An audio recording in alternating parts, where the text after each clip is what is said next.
आज के कार्यक्रम के अध्यक्ष आदरणीय नेगी जी,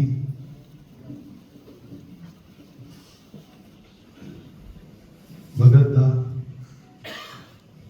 उपस्थित श्रद्धेय संत चरण, नागरिक सज्जन, माता भगिनी,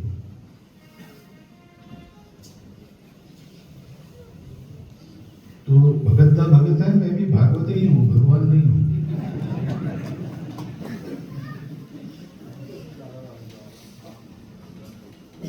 और इसलिए मुझे आपने बुलाया, इसलिए मैं आपका धन्यवाद करता हूं, क्योंकि संघ में कार्यवाह तक के लोग ऐसे होते हैं कि जो बिना कारण कहीं भी जा सकते हैं, लेकिन संघ चालक जिसके आगे जुड़ जाता है वो बिना बुलाए, बिना जाओ कहीं जा नहीं सकता। उत्तराखंड में तो बहुत बार आया हूं, लेकिन अल्मोड़ा के आगे कभी मुझे जाओ नहीं कहा गया। ये पहली बार है मुझे यहाँ बुलाया गया, इसलिए मैं आ सका और आप सबके दर्शन कर सका। एक तो देवभूमि है हिमालय, देवता सदृश लोग यहाँ रहते हैं, और पवित्र कार्य जहां पर संपन्न हो रहा है, ऐसी ये मुआनी की भूमि है। स्वर्गीय शेर सिंह जी कार्की जी की तपस्या यहाँ पर चली, ऐसी तपोभूमि है, और उस पर एक बहुत अच्छा विशाल संकल्प लेके निश्चय पूर्वक कुछ बातें खड़ी हो रही है। इसे जहां होता है, इन्हीं को तीर्थ कहते हैं। तीर्थ में आदमी तर जाता है, क्यों तर जाता है? क्योंकि वहां तपस्या हो रही है। उस तपस्या का पुण्य ऐसा होता है कि जो उसमें आता है उसका जीवन धन्य हो जाता है। ये भी ऐसी तपोभूमि है, और इसलिए यहां जो आएगा वो धन्य हो जाए। आधुनिक भारत में ये ऐसे तीर्थ है। पुरानी तीर्थ तो आई ऋषि मुनियों की तपस्याओं से निर्माण है, लेकिन ऐसे स्थान भी नए हो रहे हैं जहां ऐसी तपस्या हो रही। तपस्या करने वालों को तपस्या का फल नहीं चाहिए। एक बार ऐसे जंगल में शिकार खेलने राजा गया सेना सहित, और रास्ता भूल गए। दिन भर भटके लेकिन रास्ता मिले नहीं। अंत में सूर्यास्त के समय उन्होंने देखा कि पूरे जंगल में एक ऐसा खुला मैदान था, थोड़ा सा, वहां एक ही झोपड़ी थी, वहां तपस्वी बैठे थे। तो राजा अपने सिपाहियों से गया कि महाराज अब वापस तो नहीं जा सकते, बहुत थक गए, बहुत भूख लगी है, कहीं विश्राम की, भोजन की व्यवस्था हो जाए, कल सुबह हम चले जाएंगे। अब आपके पास तो है नहीं कुछ, हम आपको क्या देंगे, या आप हमको क्या देंगे? तो हमको कोई रास्ता बताइए जहां कुछ मिल जाएगा हमको। महात्मा जी कहा चिंता मत करो, सामने जंगल दिख रहा है, अंदर चले जाओ, वहां सब व्यवस्था तुमको मिल जाएगी, लोग भी मिल जाएंगे व्यवस्था करने वाले। तो राजा थोड़ी दूर जंगल में अंदर गया तो उसने देखा कि वहां एक भव्य मंडप लगा है और बहुत सारे लोग वहां काम कर रहे हैं। जैसे ही राजा और सेना पहुंची, हाथ जोड़कर उनका स्वागत किया, आइए आइए। गर्म पानी से उनके हाथ पैर धोए, जिनको स्नान करना था उनके स्नान की व्यवस्था की, और कहा कि भोजन तैयार है, और बहुत अच्छा सुग्रास भोजन उनको मिला। विश्राम की भी व्यवस्था हुई। दूसरे दिन सुबह उठकर स्नान वान करके नाश्ता करके वो लोग जाने को हुए, तब राजा ने उनको पूछा कि इतने जंगल में आप लोग यहाँ क्या कर रहे हैं? कोई आसपास आपका गांव वगैरह तो दिखता नहीं। तो उन्होंने कहा वो वहां झोपड़ी में महात्मा बैठे हैं ना, तो हम उनकी आज्ञा पर काम करने वाले लोग हैं, उनको सिद्धि है, इसके चलते हमको ये काम करना पड़ता है। तो राजा को बड़ा आश्चर्य हुआ। वापस लौटते समय फिर से महात्मा जी के पास गया झोपड़ी में। महात्मा जी, इतना सब आपके पास है, आपका स्वयं का है, आपने अपनी तपस्या से उत्पन्न किया है, तो आप क्यों उसका उपभोग नहीं करती? आप पटियाल झोपड़ी में क्यों रहते?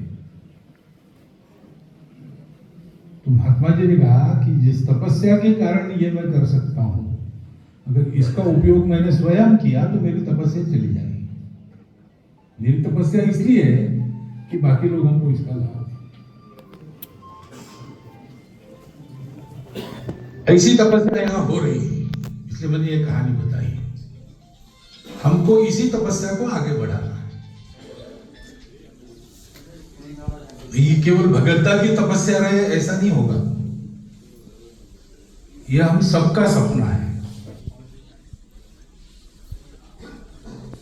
क्योंकि हमारा देश अच्छा बने, हमारे लोग सुखी हो, ये हम सबकी इच्छा है। तो इच्छा है तो उसके लिए काम होता है, उसमें अपना हाथ लगना चाहिए। कुछ लोग काम करेंगे, बाकी लोग फल लेंगे, ऐसा नहीं होगा। हम सबको काम करना है, आने वाली पीढ़ियां उसके फल चखेंगी। हो सकता है कुछ काम इतना दीर्घ समय तक करना पड़ते हैं कि अपने जीवन में वो पूरे होते हैं, नहीं होते, लेकिन प्रारंभ किया, प्रारंभ तो करना ही पड़ता है ना, केवल चर्चा करने से नहीं होता। संघ के संस्थापक डॉक्टर हेडगेवार, उनके जीवन में ऐसी घटना हुई। नागपुर के राजा भोसला, उनका अच्छा संबंध था डॉक्टर हेडगेवार से, परिवार का। उनके घर विवाह था, राजा के घर का विवाह, सारी प्रजा आमंत्रित थी, और डॉक्टर साहब भी गए थे। तो हम महाराष्ट्र में ऐसी पद्धति है, भोजन के बाद, भोजन नहीं दिया तो चलता है, विवाह के बाद भोजन नहीं दिया तो चलता है, पान सुपारी देना आवश्यक, मान पान सुपारी का होता है। तो विवाह के तुरंत बाद पान सुपारी देते सबको। तो पान, चूना, कत्था वगैरह जो सामग्री है थाली में, तो हजारों लोग थे, सैकड़ों थाली ऐसी थी, 10-10, 15-15 लोग बैठकर पान खाने लगे। तो डॉक्टर हेडगेवार जहां बैठे थे वहां चूना समाप्त हो गया। तो कहा भाई चूना समाप्त हो गया, चूना लाओ। तो जिसको बताया वो भी स्वयं निमंत्रित ही था, पान खा रहा था, उसने तीसरे को बताया, उसने किसी नौकर को बताया, वो नौकर दूसरे काम में था, उसने और चौथे को बताया। ऐसा सब लोग एक दूसरे को बताने लगे, चूना लाओ, चूना लाओ, चूना लाओ। यहाँ चूना नहीं है। डॉक्टर साहब घर में परिचित थे, इसलिए उठे, वो कोठी की खोली में गए, वहां चूना रखा था, कटोरी में भरा, चूना लाके रख दिया, वहां पान खाना शुरू हो गया, लेकिन मंडप में नारा चल रहा है, चूना लाओ, चूना लाओ, चूना लाओ। चूना लाओ कहने से चूना नहीं आता, किसी को अंदर जाके वो कटोरी में भर के लाना पड़ता है। सर, ये जो अपनी सारी इच्छाएं हैं, उसके लिए काम करना, और काम केवल परिश्रम से नहीं होता, परिश्रम के पीछे, क्योंकि वो तपस्या होनी चाहिए, कुछ गुण चाहिए। और वो गुण शिक्षा से मिलते हैं। परिश्रम है, इसलिए स्वरोजगार का प्रशिक्षण आवश्यक है। रोजगार की जब बात हम करते तब एकदम हमारे सामने पहला आता है नौकरी। लेकिन केवल नौकरी से रोजगार पूरा होने वाला नहीं है। दुनिया का कोई समाज 10% से ज्यादा लोगों को नौकरी दे नहीं सकता, सरकार और समाज।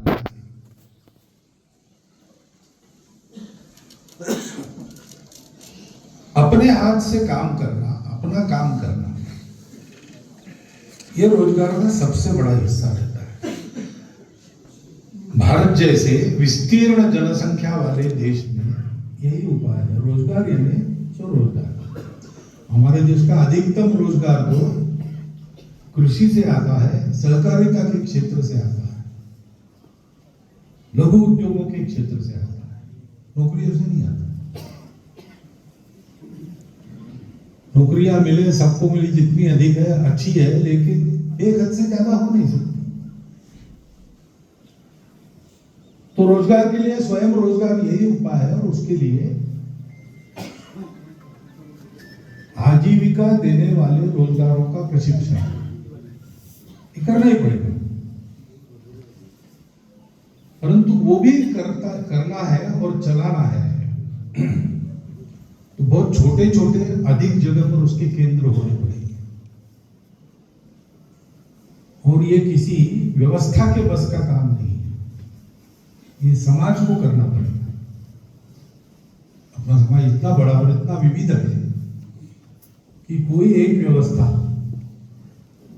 चाहे सरकार हो, कोई संगठन हो, संघ जैसा, एक नहीं कर सकते।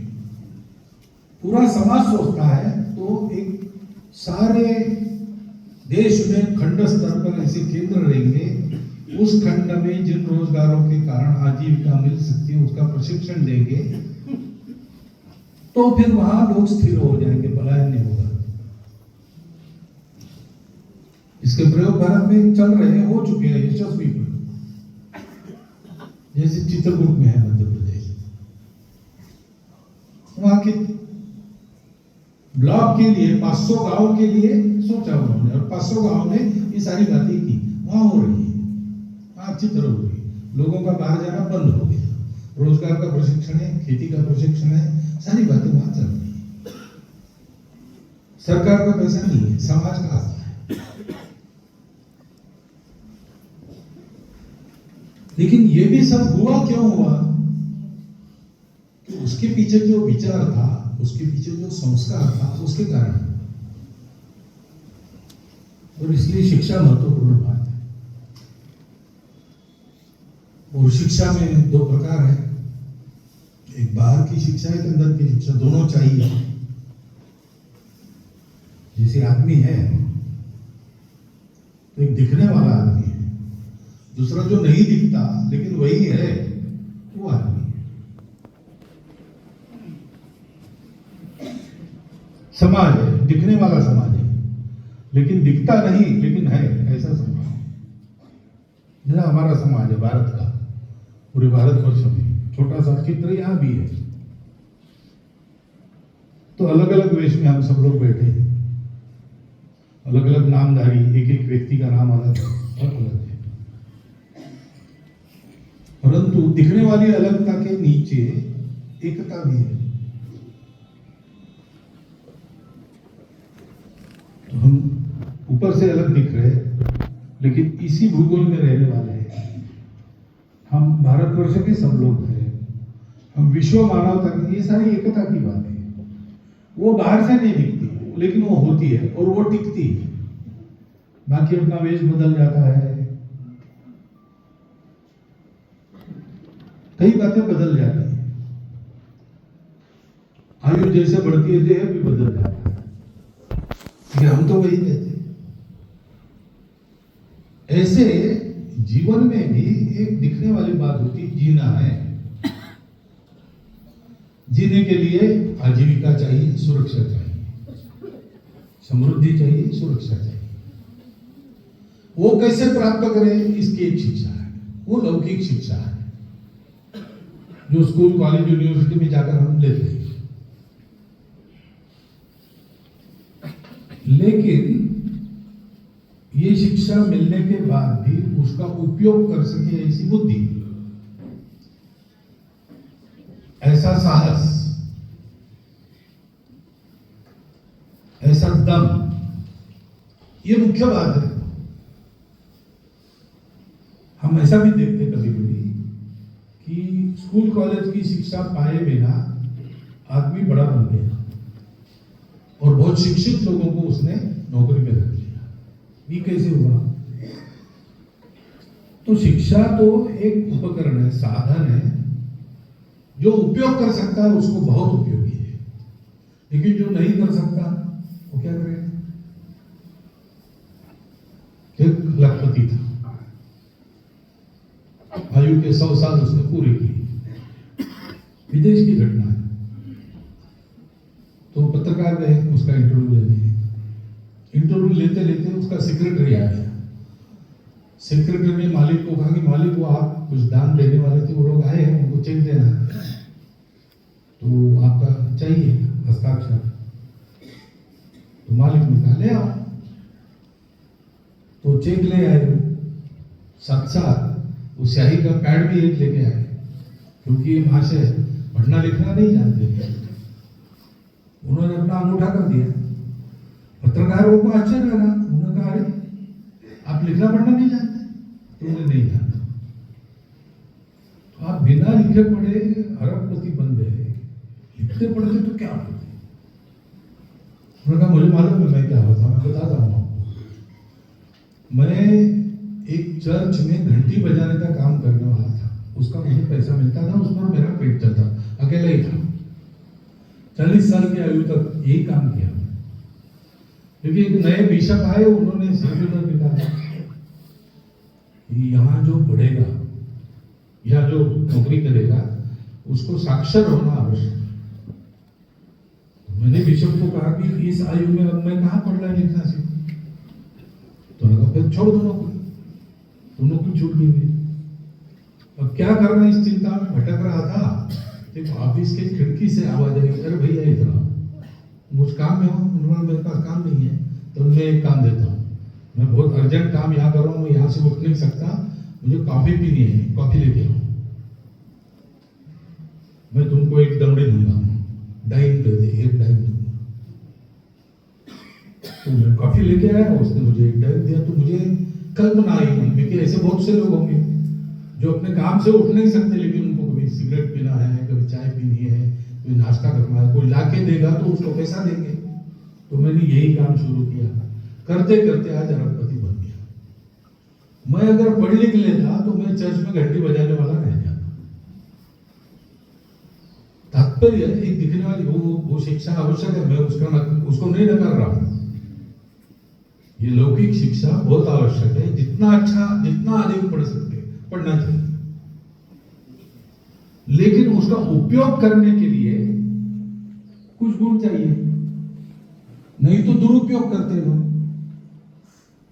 अपने ऐसा सुभाषित है, विद्या विवादाय धनम मदाय शक्ति परेशान परपीडनाय। जो दुरुपयोग करते हो क्या करते? विद्या का उपयोग विवाद करने के लिए करते हैं, अकल का उपयोग दूसरों की शक्ल बिगाड़ने के लिए और आपस में झगड़ा लगाने के लिए करते हैं। धनम मदाय, धनवान हो जाते हैं तो मदमस्त हो जाते हैं, किसी को कुछ गिनते नहीं, लोगों के सुख दुख से कोई लेना देना नहीं रखते। शक्ति परेशान परपीडना, शक्तिवान हो जाते हैं तो दुर्बलों को पीड़ा देते हैं। और साधु का इससे उल्टा रहता है, विद्या विवादाय धनम मदाय शक्ति परेशान परपीडनाय खलस्य, दुष्टों का है। साधो हो विपरीतमेतत् ज्ञानाय दानाय च रक्षणाय। विद्या का उपयोग विद्या का ज्ञान देने के लिए, दान देने के लिए करते हैं। विद्या दूसरों को देते हैं, अपने पास आई सब में बांटते हैं। धन का उपयोग दान करने के लिए, और शक्ति का उपयोग दुर्बलों की रक्षा करने के लिए। ये शिक्षा है, इसको कहते हैं संस्कारों की शिक्षा। और विद्या भारती अभी बताया आपको, विद्या भारती क्या कहती है, उल्लेख है विद्या भारती के उद्देशानुसार शिक्षा। उसका उद्देश्य क्या होता है? उनके हर विद्यालय में लिखा रहता है, हम ऐसा नागरिक बनाएंगे जिसमें ये सारे संस्कार। मैं पूरा वो अवतरण आपको नहीं बता रहा हूं, कभी यहाँ आओगे फिर से तो पढ़ लेना, लगा होगा यहाँ। ये संस्कारों की शिक्षा, ये दोनों आवश्यक रहता है। अपने शास्त्रों में यही कहा है, जो बाहर की विद्या है, लौकिक है, पदार्थों की विद्या है, कणों की विद्या है, जड़ की विद्या है, उसको अविद्या कहते हैं। और अपने अंदर अपने मन को समझना, चित्त को समझना, शुद्ध करना, आत्मा को देखना, आत्मा के प्रकाश में चलना, इसको विद्या कहते हैं। अध्यात्म को विद्या कहते हैं। और आज जिसको हम साइंस कहते हैं उसको अविद्या कहते हैं। दोनों का उपयोग है, अविद्या मृत्यु तीर्थवा विद्या अमृतम अश्नुते। ये जो अपना भौतिक जीवन है उसमें अविद्या को प्राप्त करके वैज्ञानिक आधार पर जी के सुखी होना, लेकिन अध्यात्म के आधार पर अमरत्व को प्राप्त करना, मुक्ति को प्राप्त करना, ये सफल जीवन अपने यहां माना गया है।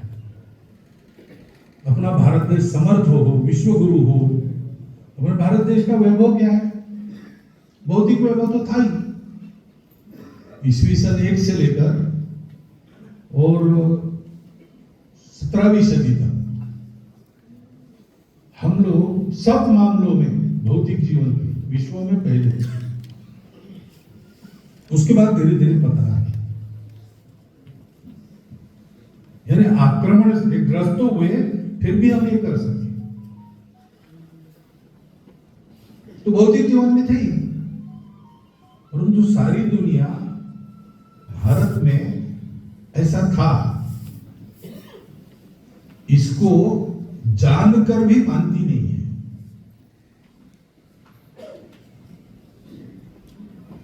वो भी आगे गए हैं, ज्ञान के विज्ञान के क्षेत्र में वो भी आगे गए हैं।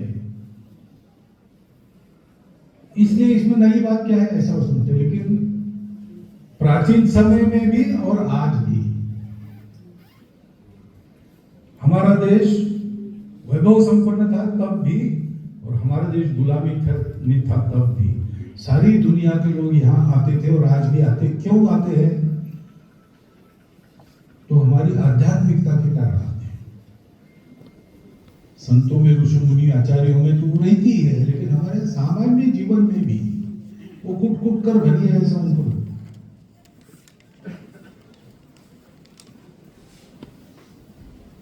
अभी एक दिन पहले ही कुछ विदेशी लोगों से मिलने का प्रसंग आया।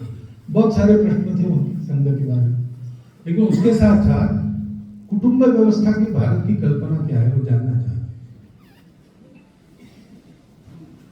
क्योंकि हम सारी दुनिया को संबंधों के आधार पर देखते हैं, वो सौदे के आधार पर देखते हैं, परंपरा से।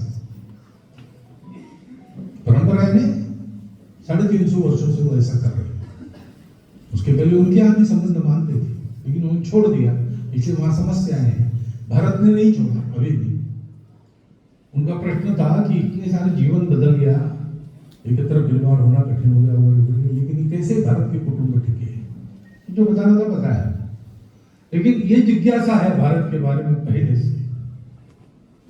तो भारत को वैभव संपन्न होना है, विश्व गुरु होना है, तो क्या करना पड़ेगा? भौतिक शिक्षा तो है ही, क्योंकि दुनिया उसी की भाषा समझती है। लेकिन दुनिया को क्यों चाहिए भारत का विश्व गुरु होना? उनको राहत मिलेगी, और उनको राहत कैसे मिल सकती है?